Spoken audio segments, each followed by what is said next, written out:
Bieži cilvēki saka, suns dzīvoklī ir viņa mocīšana. Vai būs man māja, tad būs suns. Un kas notiek, kad ir māja un paņemts suns? Visbiežāk tas skraida pa mājas pagalmu, kur izdomā savus noteikumus, aprej garām gājējus un pieprasa no saimniekiem uzmanību. Un, kad gribas ar mīlu iziet pastaigā, tā saimniekiem pārvēršas par milzīgu pārbaudījumu.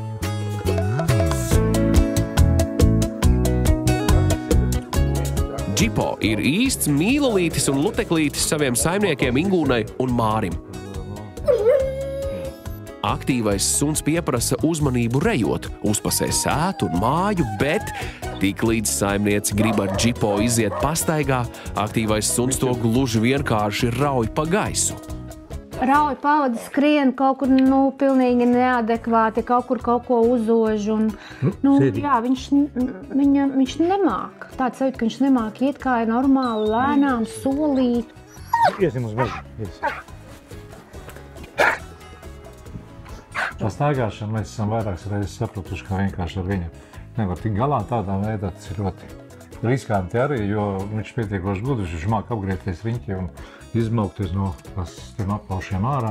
Es varētu teikt, ka man ir tā kā tenīs video, ja? Kad suns nāk mājās un mani vēl gandrīz no meža. Lēnām. Arī kaimiņu suņi un bērni labprāt izmanto izdevību Džipo pakaitināt. Lēnām, lēnām. Kaimiņi uzvedās ļoti neadekvāti pret viņu. Tad sākās, ka cīkie iet un žogā ar koku. Dur abiem diviem baidi, smējās. Ingūna saka, ka šobrīd viņas laimei pietiktu ar mazumiņu. Pietiktu ar to, ka pastaigas laikā nekas slikts nenotiktu. Man ir vēlēšanās, kad es varētu iziet ārpus žoga un smuki pastaigāties. Ko tu uz jūrā aizbraukt ar viņu pastaigāties? Augšā, augšā! Jā! Jā! Ļoti pieci! Lūdzu! Palīgā ģimenei dodas kinologs Ivo Svenne. Pirmais secinājums – trūkst pareizās hierarhijas. Es uzgulās mammai virsū. Bet tā, ja... Mums pārņēma, viņš man nepārņēma. Viņš jūs gan, pa lielam viņš ir jūsu vadītājs. Visi dodas pastaigā. Džipo atkal uzvedas kā līderis. Ja Māris ar spēku suni vēl var novaldīt, tad Ingūnai iet pavisam grūti. Es konstatēju foršu suni, kurš tad, kad sākās pastaiga, sāk vadīt savus saimniekus. Saimnieki atļaujot sunim vilkt, neapstādinot viņu, viņi ļauj uzbudinājumam augt un suns iet ārā ļoti spēcīgi ieslēdzies. To nedrīkstētu pieļaut. Sākt vajadzētu no mājas, kad mēs iemācam sunim nomierināties, sagaidām to, ka panākam to, ka suns nomierinās, un tikai tad mēs dodamies ārā. Ļoti svarīgs moments ir šķērsojot durvis un vārtiņus, lai suns neizvilktu vai neizskrietu pirmais par tām durvīm ārā, jo tādā veidā viņš momentāli uzņemās pasākumu vadību. Un tālāk viss notiek, kā saka, pēc suņu satiksmes noteikumiem. Ka viņš ir vadītājs un ka viņam ir arī jāaizsargā gan sevi, gan saimnieci. Un kad viņš redz to kaimiņu suni tālumā skraidam, viņam liekas, ka tas ir drauds. Un viņš uzvalkās ļoti un iet to risināt. Sarunas laikā Džipo turpina nervozēt un saimniece grib viņu nomierināt un iedot kārumu. Arī tā ir kļūda. Viņš tagad sargā mūs no tā baltā suņa pa lielām. Un saimniece aiztiekot tanī brīdī, kad viņš skatās prom no viņas, viņa akceptē to uzvedību, parāda, ka tas ir ok, kad viņš mūs sargā. Pareizi būtu novērst suņa uzmanību un tikai tad dot kārumu. Vajadzētu būt, lai mūsu visi deguni būtu uz vienā virzienā. Jo tikko kā suns norāda degunu citā virzienā, tā arī viņš mentāli ir tajā virzienā. Viņš vairs nav ar mums. Un ja pavadi ir nospriegota, tad jau sākās uzbudinājums.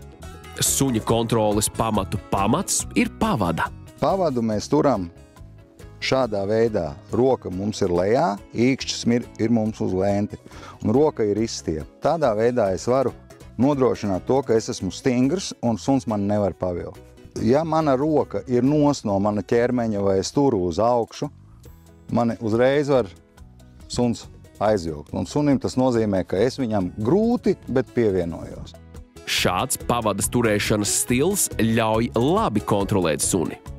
šādā veidā es varu vienmērīgi un mierīgi saīsināt pavadas garumu un uzreiz nonākt pie suņa galvas, kur notiek visi procesi. Jā, brālīt. Tas ir. Jā. Eksperts Džipo protestus pārtrauc ar komandu blakus.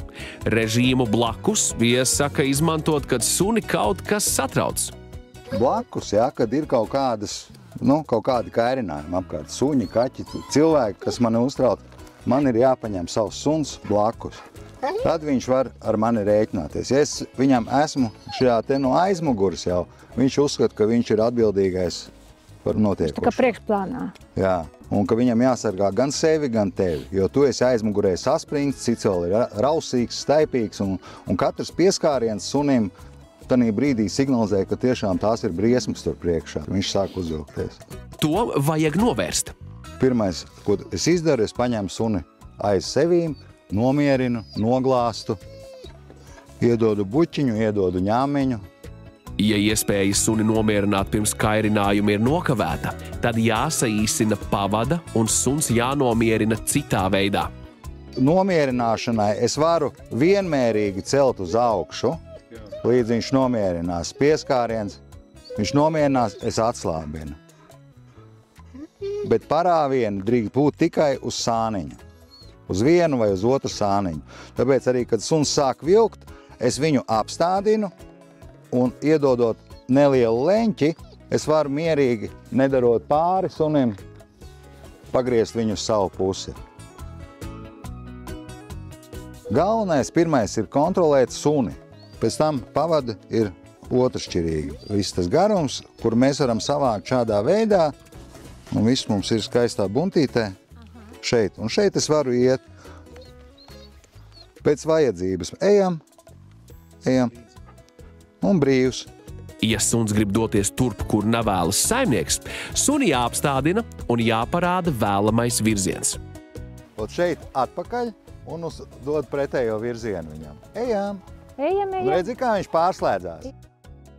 Jebkurā brīdī es tevi varu apstādināt, redzi, un šeit es uzreiz dodu viņam pretējo virzienu. Džipo pastaiga ar Ivo izskatās mierīgāka. Tas viss ir panākams pareizi lietojot pavadu. Es nerauju uz atpakaļ. Šeit es apstādinu, mazliet uz sānu pavelku, un tad kur viņam virzās galva. Tad pavadu pārņem Ingūna, un arī šoreiz pastaiga ir kļuvusi mazāk dramatiska nekā parasti. Bet neļauj viņam pievilkt sevi nekur. Rādi, kad tu ej projām. Te. Bet neļauj vilkt. Te. Pēc dažām minūtēm Džipo kļūst jau diezgan paklausīgs. Tā, kad tev vajag savu suni šurp, tad tu apstājies un saki šurp. Šurpu. Jā, kur pienāk, uzreiz noglāsti un pārņem viņu šeit kontrolē. Ingūna secina, ka mājas darbu tagad būs daudz. Kontrolēt, kurš pirmais iziet pa durvīm, vai Džipo nav pārāk satraucies, vai roka ar pavadu tiek turēta pareizi, un vai impulss un apbalvojums ir īstajā laikā. Un galvenais, ka noteicējs ir viņa, nevis Džipo. Es esmu karaliene un redz, kurš šis man to šleifi nesīs, bet man būs baigi grūti, es zinu. Džipo, nec pāri, hop! Jo!